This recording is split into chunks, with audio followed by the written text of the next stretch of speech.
할렐루야.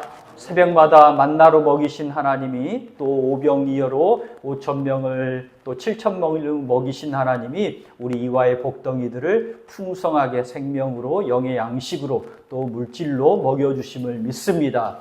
하나님께서 이제 그 풍성한 대로 우리에게 주실 것을 축복합니다. 둘째가 있습니다. 그리고 첫째도 있습니다. 그리고 아버지가 계십니다. 둘째가 유산을 받아 멀리 가서 허랑방탕에서 탕진하죠. 아버지 집으로 돌아옵니다. 아버지가 받아주시고 잔치를 베풀어 주시죠. 집에서 열심히 일만 하던 첫째가 형이 둘째를 위해 잔치를 베푼다는 소식을 듣고는 화가 머리끝까지 납니다. 아버지 잔치에 들어가자고 했는데 이 첫째는 어떻게 했는지 그 이유 장면은 나오지 않고 오늘 말씀이 끝이 나죠. 오늘 말씀은요, 탕자의 비유, 아니면 탕부의 비유, 이제 사랑을 무한히 주신 아버지의 이야기라고도 합니다. 이 말씀은요, 누가복음에만 나옵니다. 예수님의 비유를, 예수의 복음을 잘 보여주는 비유라고 해서 복음 중에 복음이라는 별명도 붙어 있습니다. 이 비유는요, 11절부터 32절까지 말씀인데 두 부분으로 딱 나눌 수 있습니다. 11절부터 24절까지 말씀이 한 부분이고요. 전반 부분이고 25절부터 32절까지가 두 번째 부분, 후반절인데요. 그런데 세 사람이 나오죠. 둘째 아들 나오고 첫째 아들 나오고 아버지가 나오는데 첫 부분은 11절부터 24절까지는 주로 둘째가 주인공이고 25절부터 32절까지는 첫째가 주인공입니다. 그리고 실제 뒤에서 모든 일을 주관하시는 분은 아버지시죠. 아버지십니다.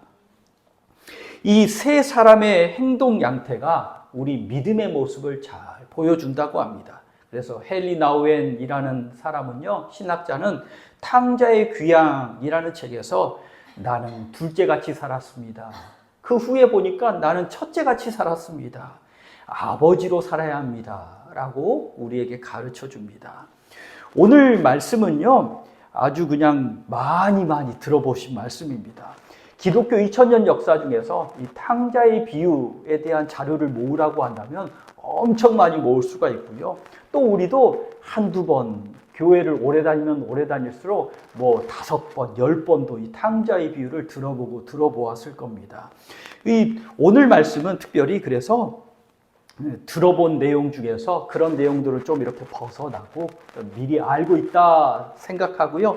우리가 주목해야 할 말씀을 본문 중심으로 살펴보고요.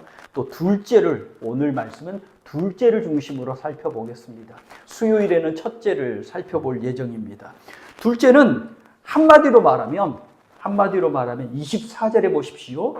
죽었다가 다시 살아났고 내가 잃었다가 다시 얻은 아들입니다. 죽었다가 다시 살아난 아들입니다. 잃었다가 다시 얻은 아들입니다. 쉽게 말하면 이 둘째는요, 낭떠러지까지, 인생의 밑바닥까지 뚝 떨어졌습니다. 인간으로서의 생명이 끝났습니다. 그 바닥에서 이렇게 살면 안 되겠구나.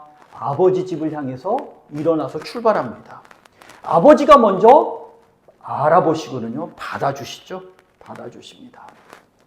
오늘 이 둘째의 방탕한 이야기를 통해서 하나님이 메시지를 주시는데 이 메시지를 깨닫는 우리 이와의 복덩이들이 되시기를 축복합니다. 첫째로는요, 하나님을 떠나면 낭패입니다.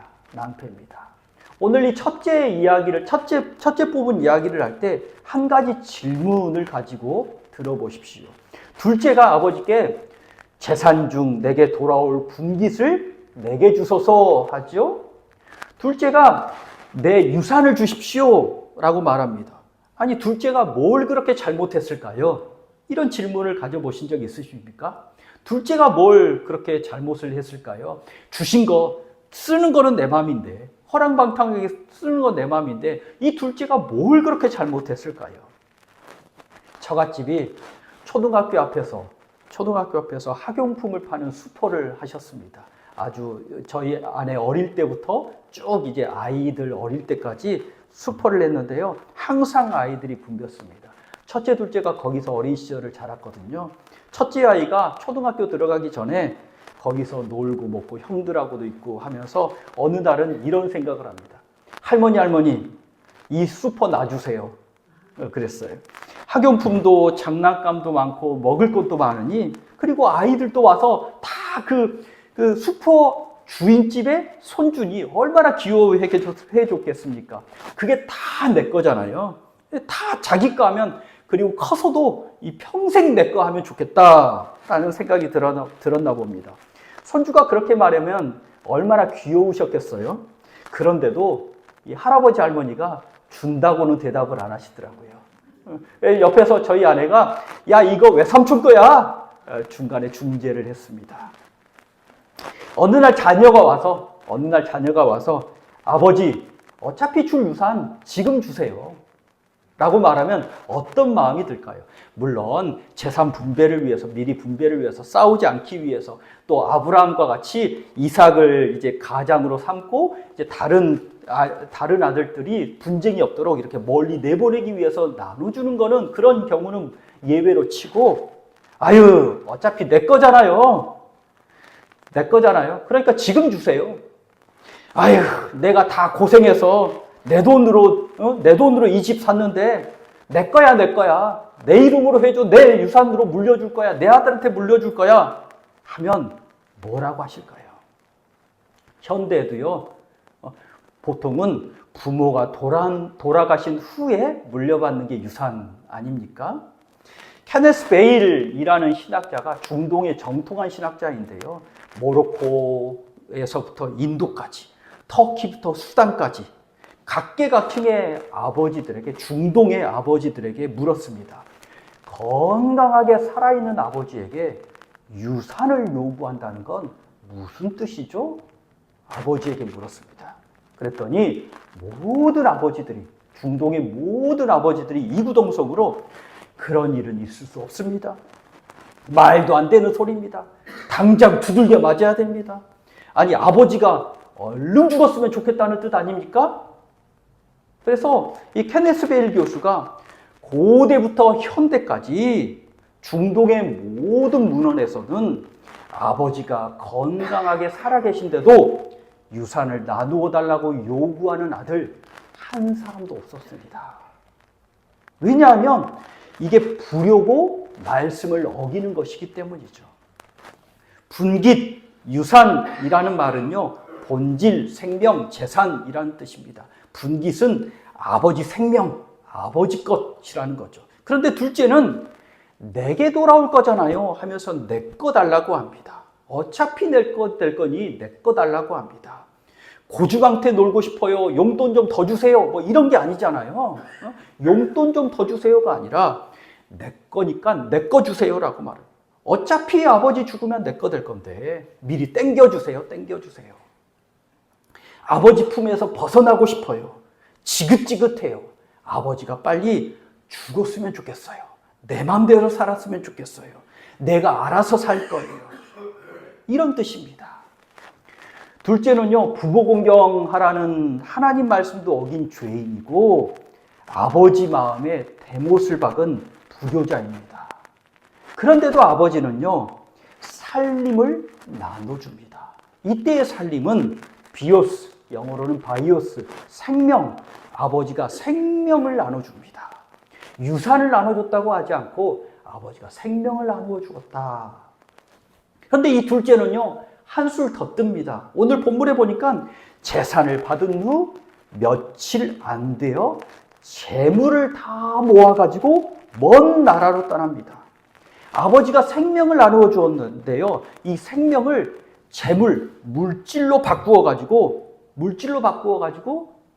다른 아버지가 보이지 않는 곳으로 쑥 떠납니다. 그 당시에는 아버지가 유산을 물려주셨어도요, 아버지가 일단 내 거라고 물려주셨어도 아들 마음대로 팔 수가 없었대요. 아버지가 살아계시는 동안에는요, 그 재산에서 나오는 이익을 아버지를 위해서 쓸 수도 있었습니다.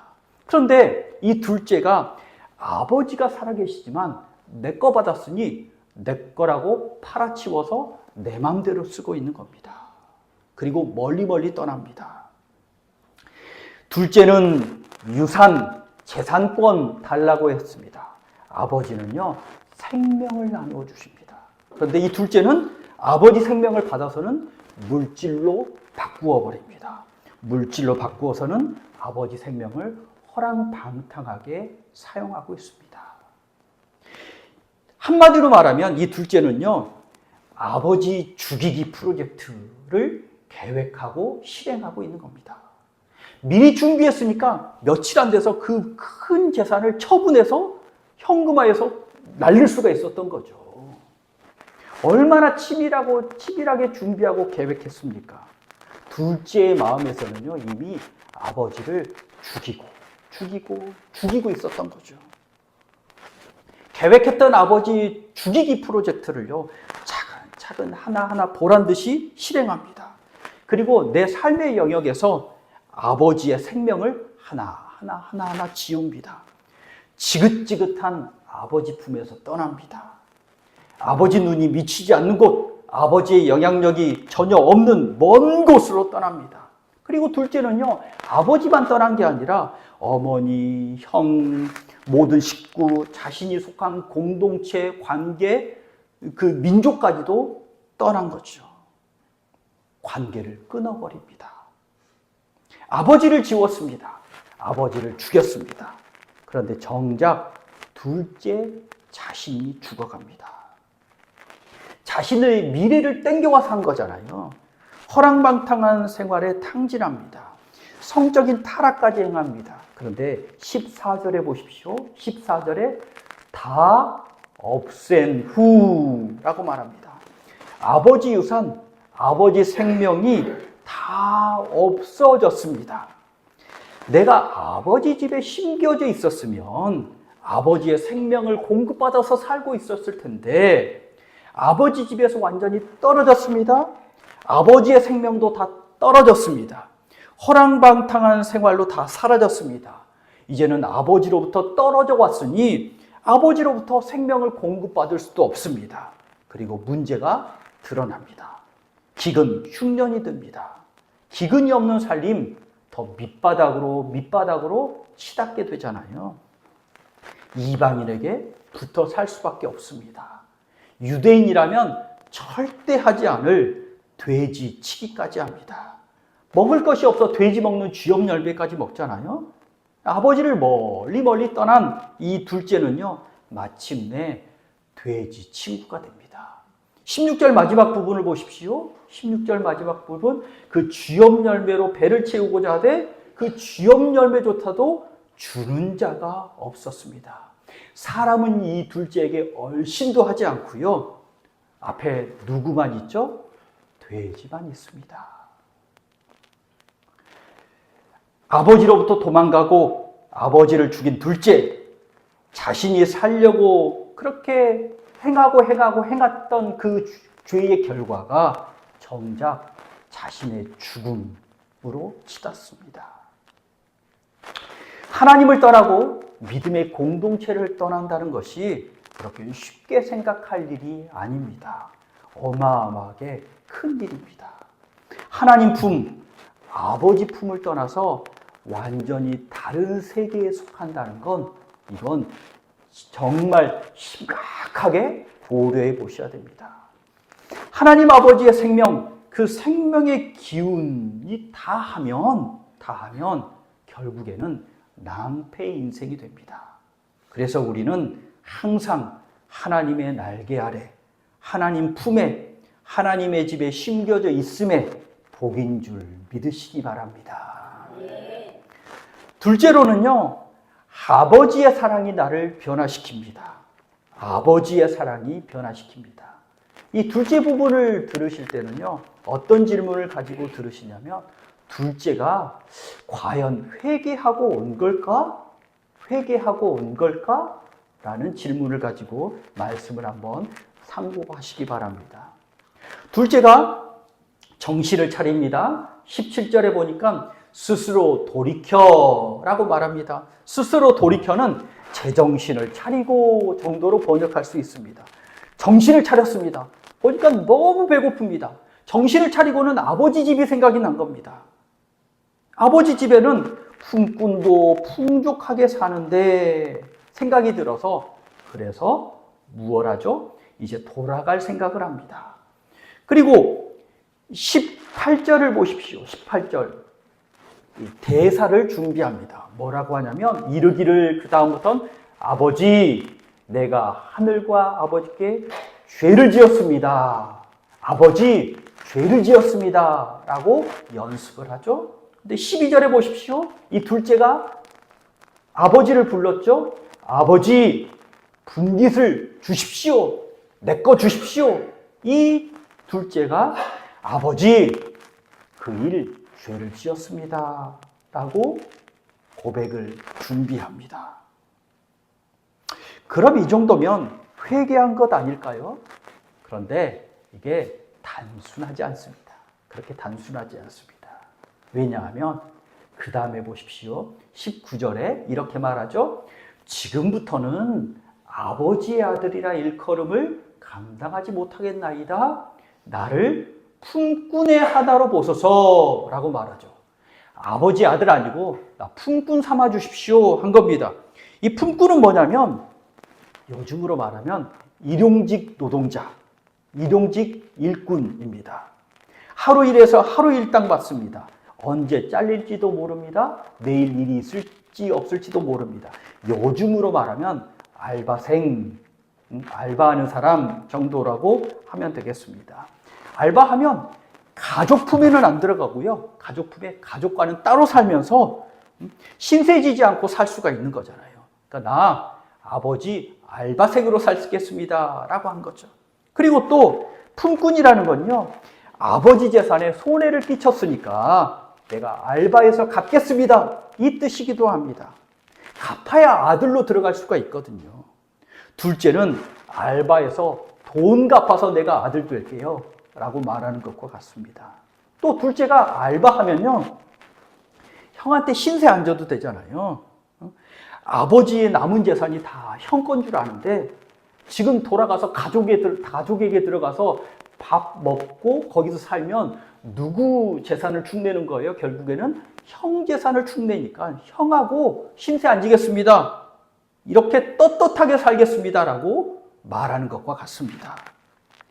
저희 둘째가 이 본문을 이렇게 해석합니다. 돈 없으니까 돌아온 거라고. 이 둘째가 돈 없으니까 돌아온 거라고. 알바해서 벌어서 갚을게 라고 한 거라고. 그러면 자기는 셋째가 이렇게 하면, 동생이 이렇게 하면 어떻게 하냐? 꺼져! 너 설날과 추석만 놔! 이렇게 한답니다. 형의 입장에서. 알바해서 갚을게! 잘못했어요! 나만 받아주세요가 아니라 알바해서 갚을게! 너 돈 없어서 돌아왔어? 라는 거죠. 이런 이유 때문에 신학자들이 둘째가 회개한 게 아니라 스스로 돌이킨 거다. 정신 차린 거다. 불완전한 회개를 한 거다라고 말을 합니다. 부모 마음을 모르는 거죠? 부모 마음을 모르는 겁니다. 부모 되신 분들은 다 아시잖아요. 하나님 아버지의 값없이 주시는 은혜를 모릅니다. 자기가 스스로 갚고 스스로 해결하고 스스로 매맞고 스스로 모든 것을 해결하려는 마음입니다. 자기의, 자기 힘으로 살아갑니다. 하나님의 은혜, 아버지의 은혜를 모르는 인간의 소견입니다. 그런데요, 오늘 본문에서 소스라치게 놀랄 사실이 하나 있는 거 아십니까? 19절에 보십시오. 19절. 아버지가 먼저 이제 이제 둘째가 대사를 준비하죠. 그리고 갑니다. 아버지가 달려와서 둘째를 끌어안고 뺨에 입을 맞춥니다. 그리고 21절에 아들이 이르되 하면서 준비한 대사를 막 합니다. 이제 19절은 대사를 준비한 거고 21절을 대사를 지금 말하고 있습니다. 그런데 19절과 21절이 다른 게 하나 있습니다. 무언지 찾으시겠습니까? 19절에는 있는데 21절에는 없어요. 그게 뭐냐면 나를 품꾼의 하나로 보소서 라는 말을 21절에 못합니다. 왜냐하면 아버지가 와서 달려와서 막 뺨에 안고 그 다음에 말하기 전에 아이고 저 이제 아버지 아들 못하겠어요 하는데 아버지가 종에게 옷 입혀, 반지 끼워, 신발 입혀, 야 송아지 가지고 잔치 벌리자.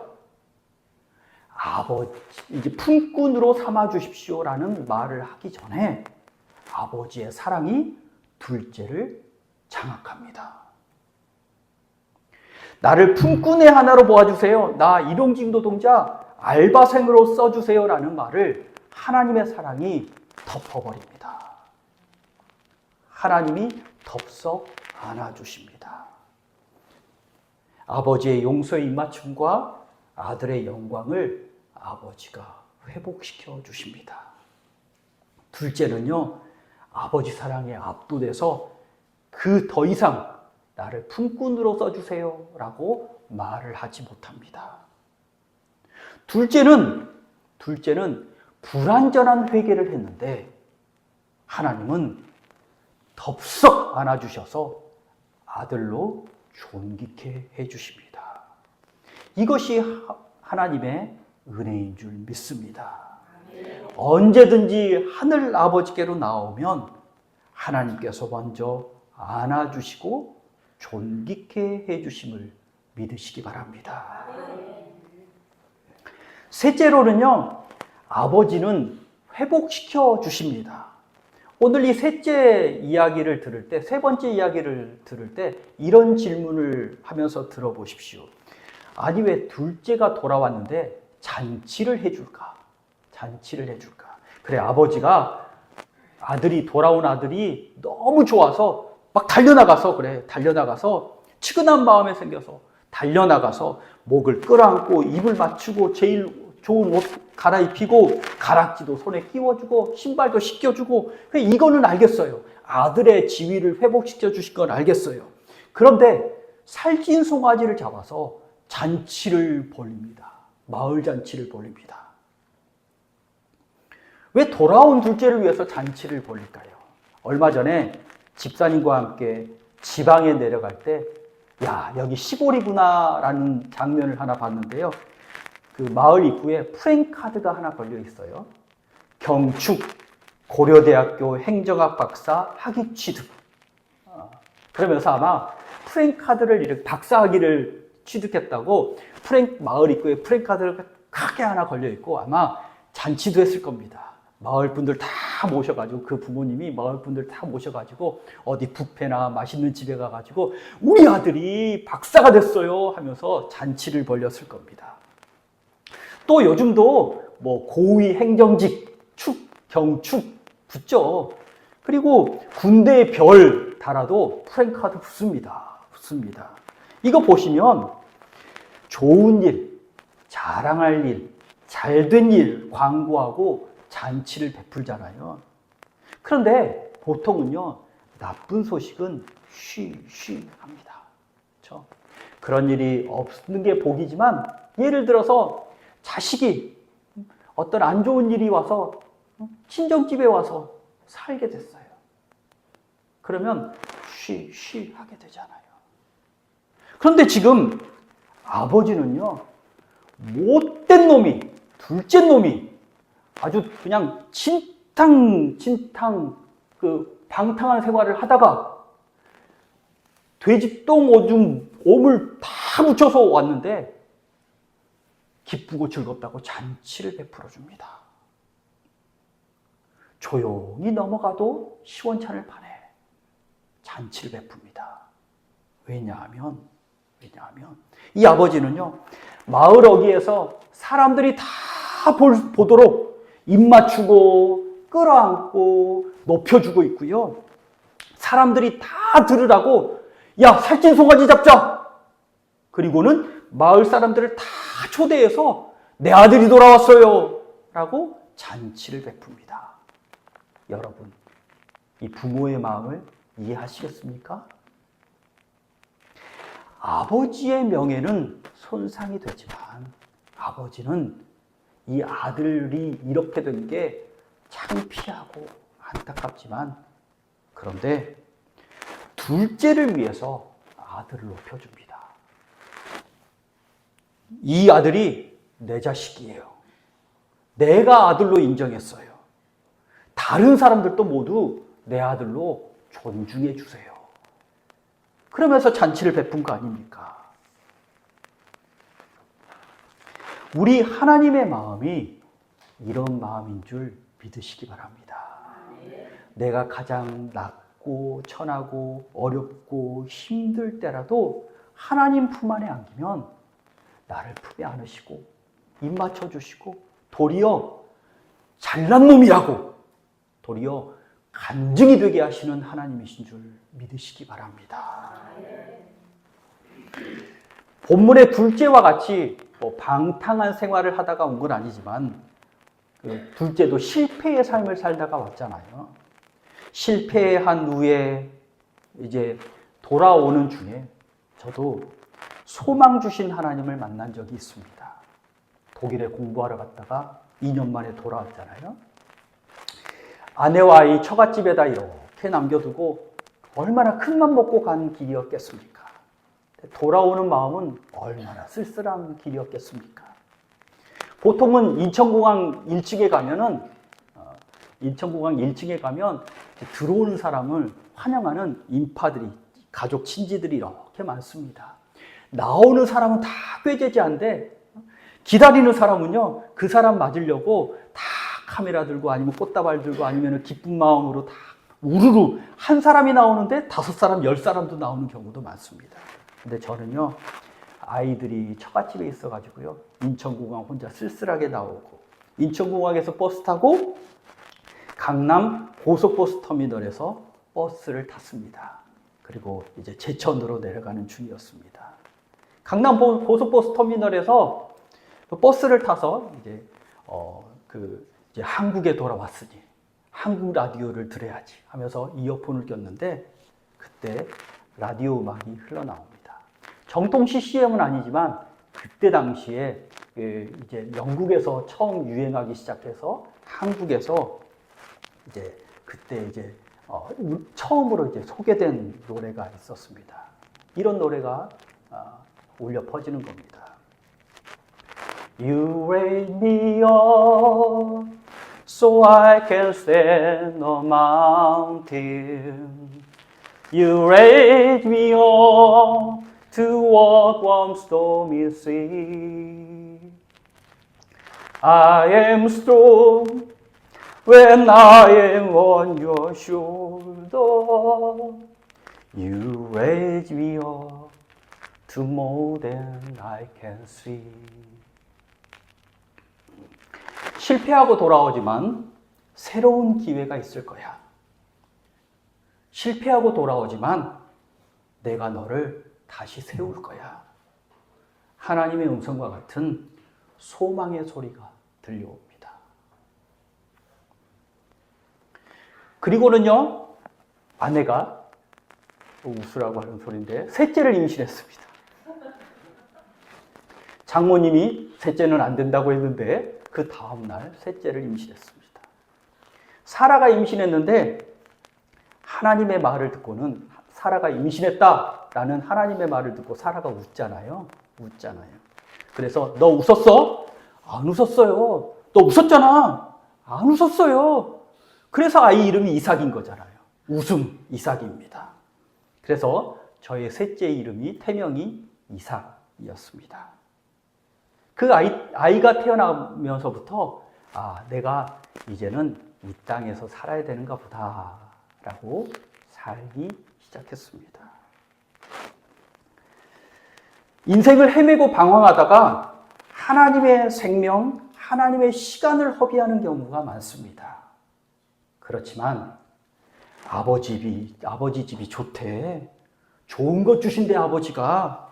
아버지께로 돌아오면 내가 온 것 같지만 아버지가 먼저 기다리시고 나를 반겨주시고 맞아주시고 존귀케 하여 주시고 나를 높여주십니다. 먼저는 언제나 주님의 집에 심기운 푸르른 열매 나무 같은 그러한 복된 나무가 되셔야 되죠. 혹시 헤매고 방탕했지만 주님 집에 돌아와서, 정신 차리고 주님 집에 돌아와서 아버지의 환영, 웰컴과 존귀케함과 높여주심을 누리는 우리 이화의 복덩이들이 되시기를 간절히 축복합니다. 기도하겠습니다. 하나님, 인생 살다 보니 어찌 둘째가 나의 모습이 아니겠습니까? 인생 허비하고 하나님의 생명을 허비하고 방탕하고 또 하나님께로부터 멀리 떠나고 도망가고 싶었던 적이 얼마나 수없이 많습니까? 지금도 하나님께로부터 될 수 있으면 멀어지고자 하는 사람도 있습니다.